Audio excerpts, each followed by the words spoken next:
actualmente no hay democracia real.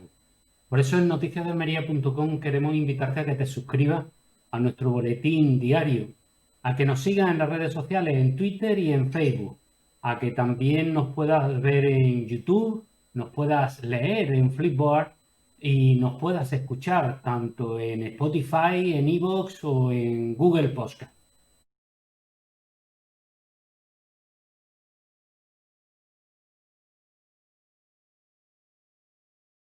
En la última legislatura, las Cortes Generales están teniendo una mayor presencia de partidos localistas, nacionalistas, regionalistas.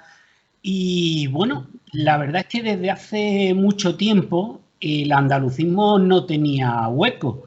Recordamos aquellas fechas en las que, por ejemplo, los andalucistas llegaron a tener el grupo parlamentario propio en el Parlamento catalán. Llegaron a tener en varias legislaturas, además, grupo en el Congreso y grupo también en el Parlamento de Andalucía y estuvieron en el gobierno de Andalucía. De todo eso, pues ha pasado mucho tiempo, pero todavía hay una voz andalucista en las Cortes Generales, en concreto en el Senado. Ella es Pilar González. ¿Qué tal? ¿Cómo estamos? Muy bien, muchas gracias por toda esa memoria refrescada que me alegra mucho. Solo se te ha olvidado un detalle, también en el Parlamento Europeo. También estuvo Diego de los Santos y Carlos Bautista como parlamentarios en el Parlamento Europeo andalucistas, ¿no? Efectivamente, me alegra encontrarme contigo y con las personas que después vayan a seguir esta entrevista y sí, soy, no sé, la penúltima mohicana, la última nunca. Siempre habrá, estoy convencida de que, porque probablemente vivimos un momento de renacimiento del andalucismo, probablemente diferente al de otras épocas anteriores, pero a mí me parece, observo, que hay una fuerza joven en el andalucismo, que hay gente muy joven que se interesa por esto, con lo cual por eso tengo la certeza de que no voy a ser la última. Bueno, yo quería que fuéramos a hablar primero por el trabajo del Senado, vale. Pero bueno, ya que entramos por esta vía, da igual.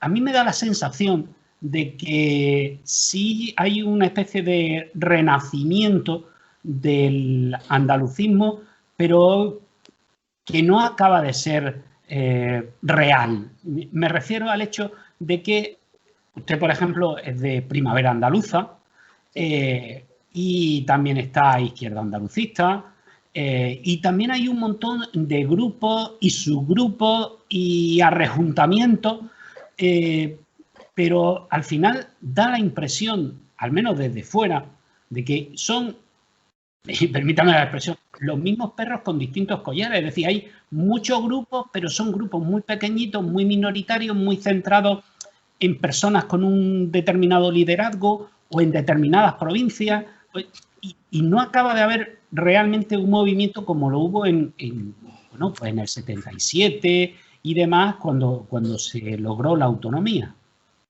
Cierto. Después de la implosión del Partido Andalucista, que fue, digamos, la última experiencia de andalucismo organizado, institucionalizado y con siglas, hemos repasado de memoria la presencia institucional que tuvo el Partido Andalucista o el Partido Socialista Andaluz. Empezó el PSA y terminó el PA, ¿no? Después de esa implosión, es como si hubieran estallado miles de fragmentos, de pequeños fragmentos, es verdad, eso es absolutamente cierto. Primavera Andaluza, la organización de la que yo formo parte y de la que fui fundadora hace ya mucho tiempo, es uno de esos pequeños fragmentos y hay muchos más, eso es cierto. Pero ese es un panorama, digamos, partidario, que es real, pero es que también hay otra realidad y es que a mí me escribe gente más joven que nunca, como no había ocurrido nunca. Probablemente el estar en el Senado me da esa visibilidad y por eso me escribe mucha gente joven, que a mí además me encanta. Yo tengo una beta docente que hace mucho tiempo que no practico, pero que me mantiene siempre esa...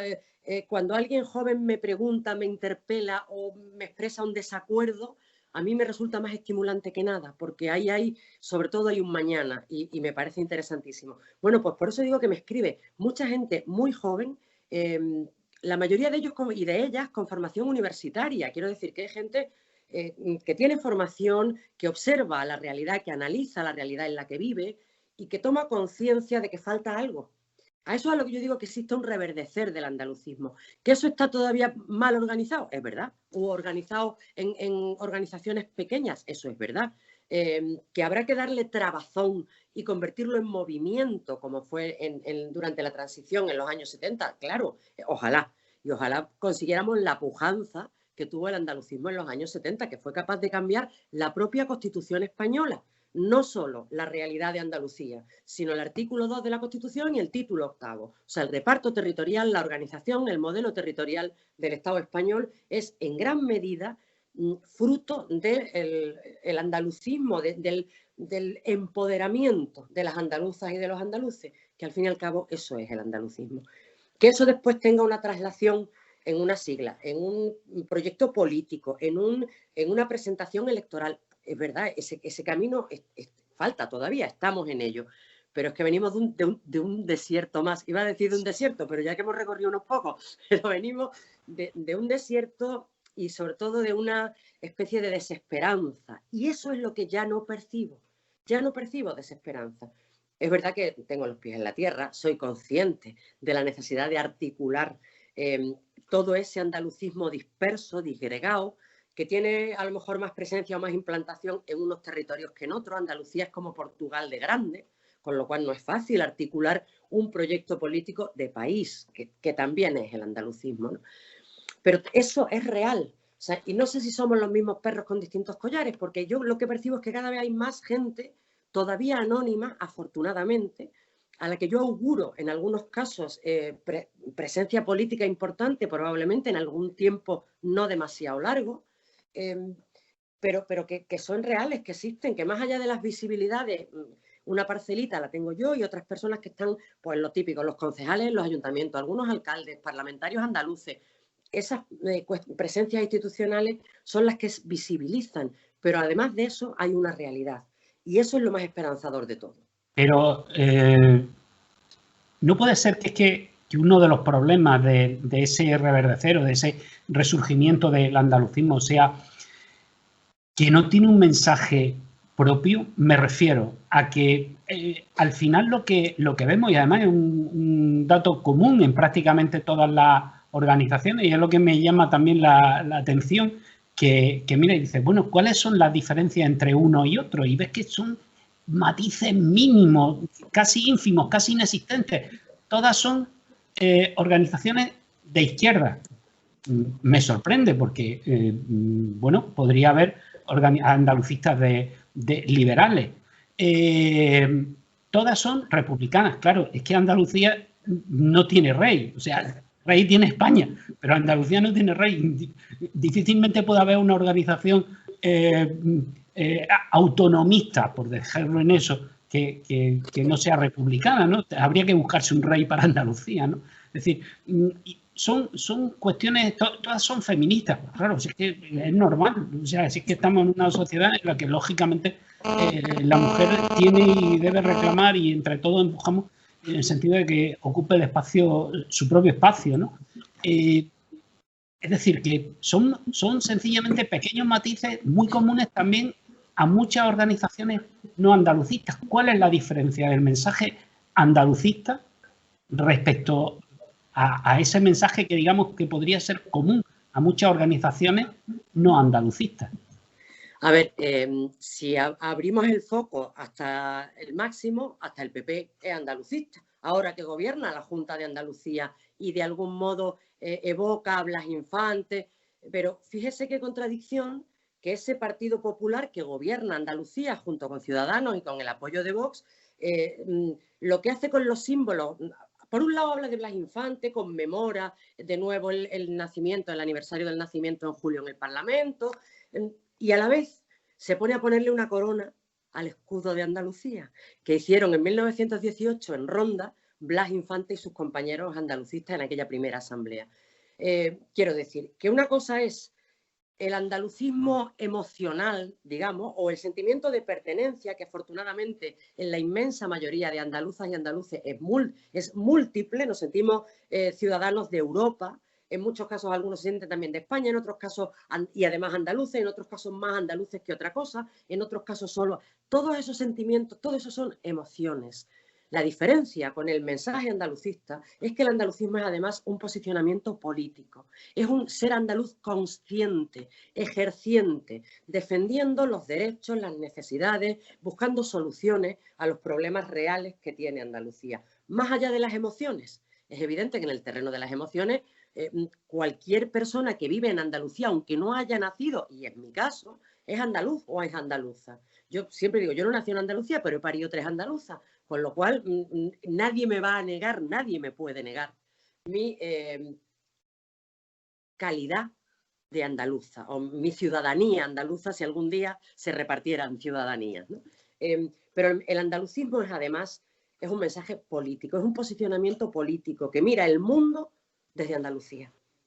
Llevamos la humanidad en el escudo. Yo puedo interpretar desde los derechos humanos, quiero decir, con la amplitud mayor, pero cuando tengo que presentar una moción concreta en el Senado de España, por ejemplo, en defensa de Andalucía, que es lo que hago siempre con cualquier contenido que presente, la presento, hablo de los temporeros y hablo de los temporeros que vienen a Huelva y Almería, por ejemplo. Digo, porque en algún momento probablemente acabaremos hablando de Almería, ya que estamos en Almería en este caso, ¿no? Es esa posición política de sé que soy ciudadana del mundo, pero empiezo en Andalucía, ¿no? En ese entorno. Ese es el andalucismo político, que evidentemente en el siglo XXI tiene matices que lo diferencian del andalucismo del XIX, de principios del XX, de Blas Infante, que es heredero de la Constitución de Antequera, de ese andalucismo primario, federalista, republicano. Claro que republicano, es que si hay algún andalucista, alguno o alguna, que se confiesa monárquico, mire usted, será usted a lo mejor emocionalmente andaluz, pero andalucista no es, porque es que el andalucismo es republicano desde su origen, desde la... lo pueden, no vamos a entrar a discutir conceptualmente dónde está el origen, ¿no? Porque podemos remontarnos hasta donde queramos y a usted y a mí nos gusta la historia, con lo cual llegamos hasta la Junta de Andújar, si es necesario, ¿no? Quiero decir, pero por centrarlo en algún sitio, en Infante, que es el que en su condena escrita 4 años después de su asesinato, se le condena por haber sido propagandista andaluz y fundador de un partido andalucista. Digo, por poner algún límite. Pues claro, él era republicano. Luego, que haya...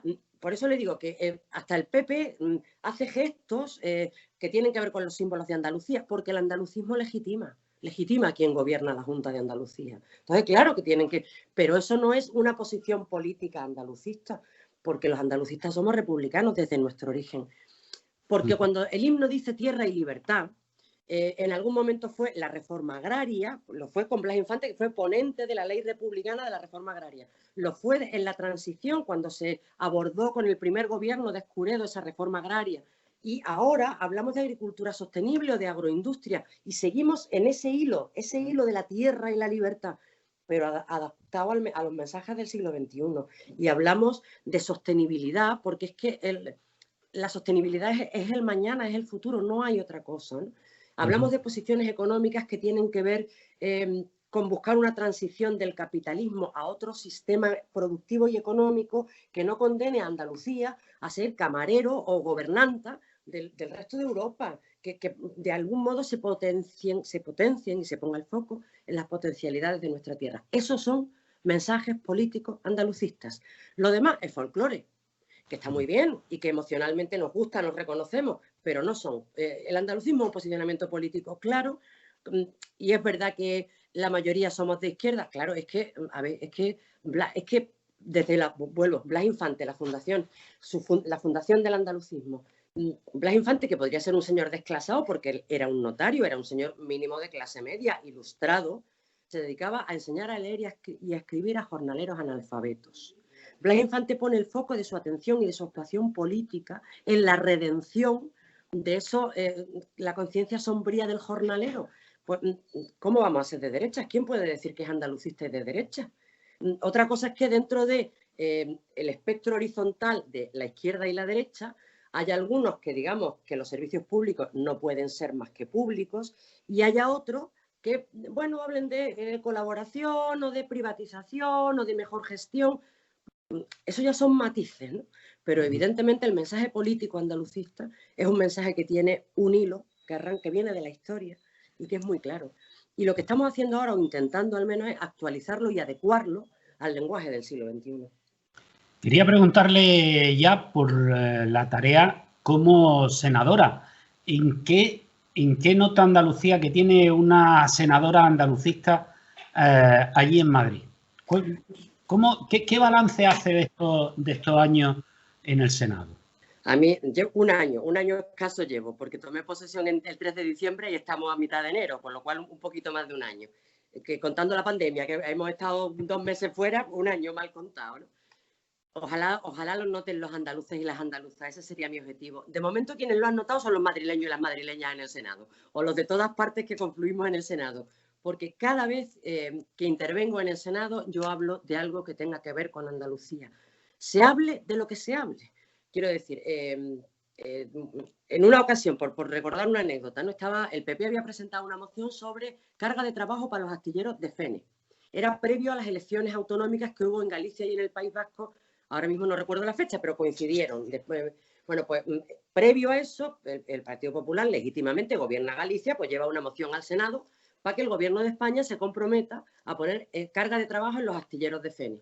Cuando nos repartimos las intervenciones en mi grupo, en el grupo de la izquierda confederal, esa me tocaba a mí. Bueno, pues vale, pues yo voy, claro que sí, hablé por supuesto de la carga de trabajo para los astilleros de Fene, pero es que tenemos astilleros en la bahía de Cádiz, pues lo que yo acabé haciendo fue acabar hablando de los astilleros de Cádiz. Y dije que sí, claro, que carga de trabajo para Fene y también para Cádiz. O es que, quiero decir, y así procuro hacer con todo lo que me toca intervenir en el Senado, ¿no? Entonces, por eso te digo que ojalá se notara algo en Andalucía. Yo creo que algo se nota y ahora aterrizo en ello, pero de momento los 265 senadores y senadoras se han enterado muy bien de que hay alguien que es andalucista, porque al principio, claro, al formar parte del grupo de la izquierda confederal y ser propuesta por Adelante Andalucía, a mí me metían en el saco de Podemos. Ya me he encargado yo de señalar las diferencias y de que no tengo nada que ver con Podemos, y que no todas las personas que pensamos en izquierda en este país, en derechos humanos y en servicios públicos, ni son de Podemos ni nada, ¿no? Porque hay otros elementos también que forman parte de nuestro background político. Por lo menos eso, pero quiero decir que ya nadie me dice que nada de Podemos, porque ya todo el mundo tiene claro que yo cuando hablo como andalucista, y habrá gente que esté de acuerdo conmigo y habrá gente que esté en desacuerdo, faltaría más, pero por lo menos allí sí que se han enterado. Que se han enterado las andaluzas y los andaluces, perdón, rapidísimo, que eso es lo que más, eso me importa más, evidentemente, porque yo en Madrid voy a dejar de estar cuando termine esta legislatura y seguiré estando donde he estado siempre, que es en Andalucía. La experiencia más reciente, por hablar de cosas concretas, las enmiendas a los presupuestos generales del Estado. Una de las que presentó en las Cortes, Teruel existe, porque en las Cortes hay 61, en las Cortes quiero decir en el Congreso de los Diputados, porque el Senado también son las Cortes. En el Congreso de los Diputados hay 61 personas que elegimos en Andalucía y que van a representarnos a las andaluzas y a los andaluces en el Congreso. Ninguno había presentado ninguna enmienda que tuviera relación con Andalucía, y Teruel existe, la presentó, la del ferrocarril de Guadix, Baza, Almanzora, Lorca, digamos, un vial interior de lo que sería el corredor del Mediterráneo. Sí, bueno, sí. Esa enmienda la presenté yo en el Senado también, puesto que primero se debatió en el Congreso y después se debatió en el Senado. Estuve negociando con el Ministerio de Hacienda. Yo quería votar a favor de los presupuestos, pero no iba a votar gratis. La política en este caso es un quid pro quo. Si quieren mi voto a favor, mi voto vale algo. Y vale por lo menos un estudio de viabilidad para una vía férrea en Andalucía o alguna otra cosa más, ¿no? Estuve negociando con el Ministerio de Hacienda, en fin, había algunas dificultades y tal. Y en plena negociación, el ministro de Transporte viene a Granada y anuncia en Granada la enmienda que yo había presentado, el estudio de viabilidad para la línea férrea Guadix, Baza, Almanzora, Lorca. No sé si fue porque yo la presenté, no me quiero atribuir, ojalá, pero no por ser honesta, no me atribuyo más capacidades de las que tengo, pero al menos que allí ya sonaba que había una necesidad que además, a ver, yo creo que el ministro lo dijo cuando estuvo allí en Granada, y soy honesta, porque se reunió con sus propios alcaldes y fueron sus alcaldes socialistas los que le dijeron, ministro, que es que hace falta esta vía férrea, que no solo te lo están pidiendo los de Teruel en el Congreso de los Diputados o la andalucista en el Senado, que es que, bueno, el ministro lo acabó anunciando. Quiero decir que sumando esfuerzos, de algo sirve que haya una voz, ojalá hubiera muchas más, eso sería mucho mejor y se notaría más en Andalucía, pero al menos que haya una senadora andalucista en Madrid. Yo creo que hay algunas cosas que sí. Fíjese, hablando precisamente de ferrocarriles, hemos tenido recientemente, por lo menos en Almería, pero para toda Andalucía, por lo menos desde Algeciras, pues una mala noticia. Al parecer quieren que el corredor mediterráneo pues se quede un poco en stand-by y meternos lo que han llamado el corredor del Quijote. Es decir, otra vez nos va a tocar a los andaluces y en este caso, pues este rinconcito de Andalucía que es Almería, dejarnos desarmados, porque para nosotros el corredor mediterráneo es fundamental para poder sacar con más facilidad y de un modo más económico no solo la fruta y las hortalizas, sino nuestra piedra natural, por poner un ejemplo, ¿no? Sí. Y desde luego, el que por aquí pasara todo lo que llega a Algeciras y viceversa, que desde aquí pudiera ir al mundo entero a través de Algeciras, pues sería buenísimo. Bueno, pues parece que se nos cuela Don Quijote. No, bueno, verás que se podrá intentar, pero que lo voy a pelear igualmente, ¿no? Porque el Don Quijote al final es conectar Algeciras con Madrid, así de claro. O sea, lo que está en mitad de Algeciras y Madrid es La Mancha, la tierra de Don Quijote. O sea, por eso quieren, y ese corredor central, que es como le llaman a la línea de Don Quijote, tiene alguna necesidad cierta en el puerto de Algeciras, la electrificación de la vía con Bobadilla, en fin, que el puerto de Algeciras necesita dar salida a todo el tráfico de mercancías. Es el puerto más importante del sur del Mediterráneo, con lo cual es el puerto más importante de Europa, de España, en volumen de tráfico de mercancías. Todas esas estadísticas las tengo y las he manejado, ¿no?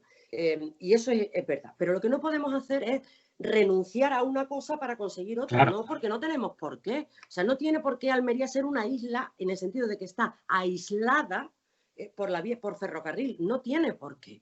Y el corredor, el puerto de Algeciras puede dar salida hacia el norte y hacia el este con el corredor del Mediterráneo, y es Granada, y es Almería, y es Murcia, y es el Levante. Yo creo que el corredor del Mediterráneo tiene una fortuna, además de muchas más, además de que es una necesidad vital, y es que está apoyado por lobbies europeos. Y eso sí que tiene una presión importante sobre el gobierno de España. O sea que por más que intenten decir que tenemos que elegir entre el corredor de Don Quijote y el del Mediterráneo, eso es una falacia. No es verdad. No hay ninguna necesidad. No son disyuntivas. No es una cosa o la otra. Es que tienen que ser las dos. Porque las dos son necesarias. Porque todo ese este del Mediterráneo, que es efectivamente no solo la huerta más productiva y más importante en términos económicos de Europa, es también la piedra para la construcción. Es que ahí hay una riqueza económica que necesita tener salida, necesita llegar a los mercados y a los centros de producción. Entonces, lo que yo no quiero es que nos quedemos con la idea de que tenemos que elegir una cosa o la otra, porque eso es mentira. Eso no es verdad, eso no se lo exigen a nadie más. O es que exigen no lo sé, exigen, bueno, a ver, es que los levantinos solo tienen el corredor del Mediterráneo, pero no exigen a ninguna otra opción que renuncie a una cosa en favor de otra, en absoluto. En absoluto. O sea que ahí, en la medida en la que, a ver, soy portavoz en la Comisión de Transportes del Senado, esa sí que es una de mis materias específicas, ¿no?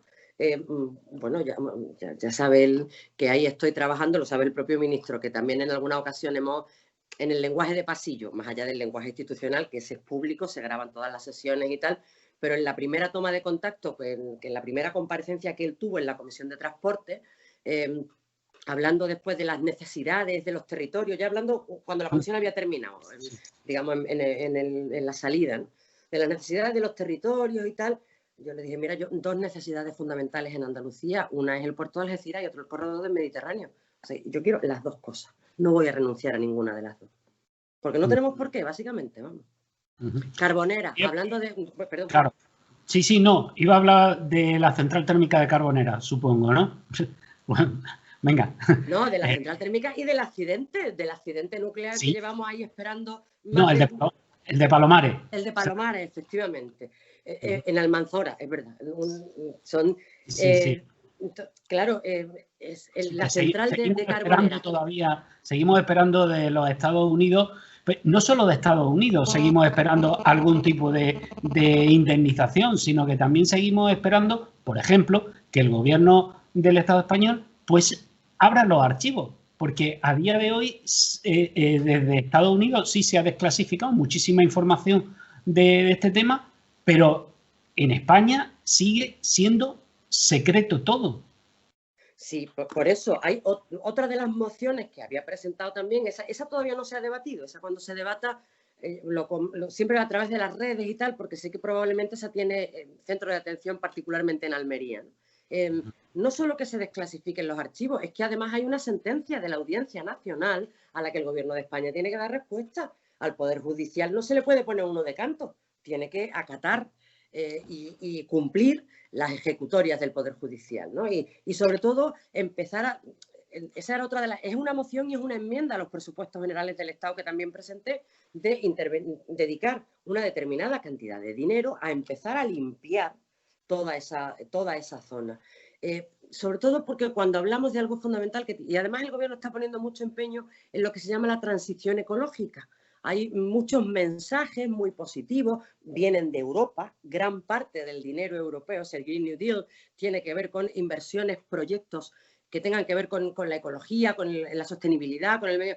Caramba, que uno de los proyectos tendría que ser limpiar la playa de Palomares, terminar con la transición en la central térmica de Carboneras sin despedir a la gente, o sea, manteniendo el empleo y buscando otras fuentes de energía y de recursos para que se siguiera produciendo energía, la gente pudiera seguir trabajando y las centrales térmicas tienen el ciclo de vida que tienen y cuando terminan y afortunadamente hay otras fuentes de energía para sustituirlas, ¿no? Pero es que en Andalucía tenemos tal cantidad, eso se lo comentaba a la ministra, es vicepresidenta Teresa Rivera, creo que es vicepresidenta cuarta sí. del gobierno, cuando le preguntaba por el Cabril en Hornachuelo. Digo, es que la transición ecológica empieza en Andalucía.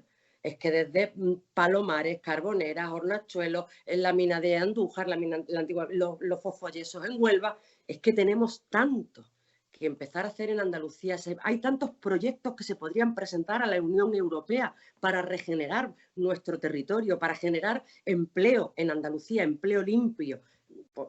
Eso es andalucismo. Eso es. Tú estás viendo el mundo, pero lo estás viendo en Andalucía y poniendo en primer lugar probablemente la defensa de nuestros intereses y de nuestras necesidades. Quería preguntarle también por la agricultura, porque antes he hablado del tema de los temporeros. Bueno, aquí hay una situación en Almería que es un tanto particular, porque aquí casi todos son minifundios, los invernaderos suelen ser familiares, a veces de familia extendida, por decirlo de alguna manera, pero familiares. Es poca gente la que trabaja fuera del entorno familiar y la mayoría de esos que trabajan fuera del entorno familiar suelen ser inmigrantes, básicamente legales, existen sus convenios. En el manipulado, por cierto, últimamente están de debate, por llamarlo de alguna idea, de protesta por el convenio. Pero sí es verdad que se produce una situación un tanto paradójica, y es que, por una parte, cada vez se produce más, los datos están ahí, cada vez se vende, se exporta por más dinero, pero la renta de los agricultores cada vez es menor. Entonces, quería saber si hay alguna receta, alguna propuesta, alguna iniciativa por parte de su grupo en beneficio de los agricultores, de los pequeños agricultores. Sí, sí que la hay. De hecho, la primera pregunta que hice en el Senado fue al ministro de Agricultura, Luis Planas. Creo que fue pues ahora un año, por febrero, así antes de la pandemia, cuando estaba en plena protesta el sector de los agricultores en la calle. En aquel día, si recordamos, hace escasamente un año, en la que había manifestaciones en Madrid y en muchas ciudades de Andalucía y del conjunto del Estado por esa situación, por esa disminución de las rentas o por ese no crecimiento de las rentas de los agricultores y vender por debajo del precio de producción, en fin, por todas esas cuestiones, ¿no? Y en ese le pregunté al ministro en el sentido de qué acciones o qué decisiones estaba además en ese momento todavía en el horizonte, ahora sigue en el horizonte, pero ya está un poco más cerca la negociación de la PAC, del próximo periodo de la política agraria común en Bruselas, con lo cual hay que de algún modo hacer valer las necesidades y los intereses del sector agrícola, de los agricultores en el conjunto del Estado, y el peso de Andalucía en ese sector es fundamental porque hay una enorme actividad agrícola en Andalucía con respecto al conjunto del Estado. Y lo que de algún modo proponíamos, todavía evidentemente, ese es un debate todavía en un estado muy primario, pero sobre el que voy a estar muy pendiente porque sé que va a estar ahí la PAC y habrá que concretar y amarrar de algún modo propuestas que beneficien a los agricultores en Andalucía, ¿no? Pero lo que sí de algún modo ya anunciaba es que a nosotros nos interesa la agricultura con agricultores. No que ahora los nuevos latifundistas, no hablo de Almería, porque es verdad que la situación de Almería la ha descrito usted bien, en el sentido de que hay minifundios, es cultivo de huerta, cultivo hortícola con más de una cosecha anual, en fin, intensivo, y que son extensiones más o menos pequeñas. Pero en otras partes de Andalucía, los nuevos latifundistas son fondos buitres. Quien está comprando el suelo andaluz en este momento para cultivarlo son fondos buitres. Y eso expulsa a los propios agricultores de sus centros de trabajo y los expulsa de los lugares en los que vive, de los pueblos de Andalucía. Entonces, lo que nosotros sí queremos es que haya una agricultura con agricultores. Y agricultores, y afortunadamente cada vez más agricultoras, hombre, con una calidad de vida homologable al conjunto de la población. Quiero decir, con la misma subida de rentas que al menos el IPC, con no tener que vender sus productos por debajo del precio del mercado, porque haya rotura de stock o porque haya, en fin, solucionar todas esas cuestiones, ¿no? Lo que ocurre es que las decisiones sobre política agrícola se toman cada vez menos en España, casi nada en Andalucía, y donde se toman es en Europa. Ahí es donde hay que hacer valer, y en ese caso yo espero que el Ministerio, sobre todo, hombre, porque el ministro ha sido consejero de Agricultura de la Junta de Andalucía, quiero decir que alguna sensibilidad le presupongo, y si no la encuentro, pues ya actuaré para recordárselo, que evidentemente tiene que velar por los intereses de los agricultores andaluces. Quería preguntarle también, hablando de agricultura, por un hecho político que llama la atención, y es que precisamente en los municipios y en las provincias donde más agricultura hay, y por lo tanto donde también hay más trabajo para los inmigrantes, es donde más ha crecido y con muchísima fuerza Vox, probablemente más vinculado al tema de la inmigración que al tema de la producción agrícola en sí misma como actividad económica, ¿no? ¿Qué puede proponer el andalucismo en el tema de la inmigración? Bueno, pues también porque estamos viendo una cosa, pateras llegan muchísimas, hay inmigrantes ilegales que se les detecta COVID-19 y luego no, claro, como no están detenidos, porque lógicamente son irregularidades administrativas, no son delitos. No son delitos. Quedan en libertad para moverse, pero no tienen. No en libertad, quedan sin atención sanitaria, que claro, es lo grave, porque claro, pueden transmitir, evidentemente. Claro, todo esto se utiliza por algunos para también vincularlo inmediatamente al tema de inseguridad ciudadana, como si ser blanquito y cristiano pues te eximiera de cometer delitos. En fin, ahí hay un caldo de cultivo de Vox que me gustaría saber cómo lo ven los andalucistas pues para bueno, asumir esa parte de inmigración. ¿Cuál sería esa política para evitar esto? Derechos humanos. Andalucía por sí, para España y la humanidad. La humanidad quiere decir eso. La humanidad quiere decir derechos humanos para todos y para todas. No hay personas ilegales. Puede que haya personas en situación irregular, efectivamente. Y cuando una persona... ¿Pero qué se hace con las personas que llegan de modo irregular aquí y, bueno, están aquí? Bueno, hay una parte, la ley dice que el que está de modo ilegal y se sabe de dónde viene se le puede expulsar. Vale, ¿y al que no, qué hacen? Hombre, al que no habrá que estudiar su situación. A lo mejor es una persona que puede tener el estatus de refugiado. Y a los refugiados, según dicen los derechos humanos y según los convenios que España tiene suscritos en el conjunto de las Naciones Unidas, se les presta atención, no se les deja, pues son personas que están en peligro o que son vulnerables, ¿no? Pero yo creo, esos existen y lo que ocurre es que desgraciadamente no tienen ni la atención desde el punto de vista de la administración ni el acondicionamiento social, las instituciones necesarias para atender, acoger y estudiar ese tipo de casos, ¿no? Pero yo quería por lo menos poner el foco digamos, en los inmigrantes que trabajan, los temporeros, las temporeras, esas personas que vienen, en muchos casos vienen con contratos de trabajo. No son la mayoría los que vienen irregulares. Es verdad que hay algunos que vienen en situación irregular. Eso es verdad, negarlo es de necios porque sabemos que existen. Pero vienen con contrato de trabajo, vienen a recoger los cultivos que los blanquitos cristianos y las blanquitas cristianas no recogen porque el salario que reciben es probablemente en algún caso no llega ni a 4 euros al día. Lo denunció el relator de Naciones Unidas de Derechos Humanos, no lo estoy diciendo yo. No es andalucista el relator de Naciones Unidas de Derechos Humanos, pero estaba de algún modo poniendo el foco en situaciones de explotación que se estaban dando en Andalucía. Y a mí eso me duele, porque Blas Infante decía, en Andalucía no hay extranjeros. Esas personas, si vienen a trabajar y acaban conviviendo con nosotras y con nosotros y acaban asentándose y acaban teniendo niños y niñas que van al colegio con las niñas y los niños blanquitos y nacidos en Andalucía, y nacidos en Andalucía son todos, quiero decir, de padres andaluces o de padres de donde quiera que vengan, van a ser andaluzas y andaluces también. Es verdad que la derecha utiliza esa presencia como un caldo de cultivo para fomentar discursos xenófobos, racistas, para poner a esas personas como responsables de todos los males que tiene nuestra sociedad.